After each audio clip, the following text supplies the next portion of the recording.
In today's video, I'm going to teach you how to use board filters in Monday.com. Start by opening Monday.com and landing on the home area. This is your hub where you can quickly jump into the parts of your account that matter most. From here, head into your workspaces. Workspaces help you organize boards by team, department, or project, so choosing the right one keeps things tidy and makes filtering more meaningful. Open the board you want to work with. Once the board loads, look toward the top bar and click the filter option.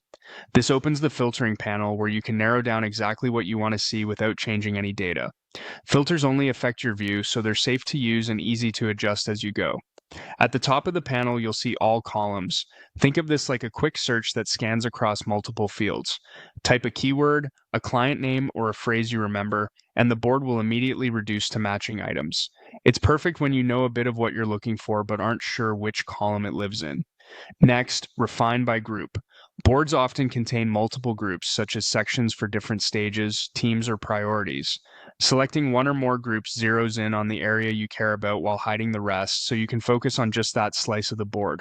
Use the name filter to target items by their title. If your items follow a naming convention, like including a sprint number or a product tag, this is a fast way to bring up exactly those rows. The person filter lets you view items assigned to specific teammates. Choose an individual or multiple people to see their workload or progress. This is especially useful during stand-ups or check-ins where you want a quick view of who owns what. If your board supports multiple assignees, the filter will include items where any of the selected people are assigned. Status helps you track progress at a glance.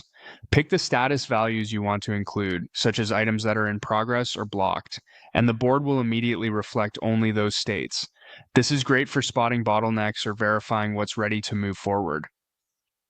Finally, set a date filter to focus on timeframes. Use it to see items due today, this week, or within a custom range. Date filtering is ideal for planning, sprint reviews, and deadline tracking. As you combine these options, all columns, group, name, person, status, and date, you create a clear, actionable view. Adjust any filter at any time and watch your board update instantly so you can stay focused on exactly what matters.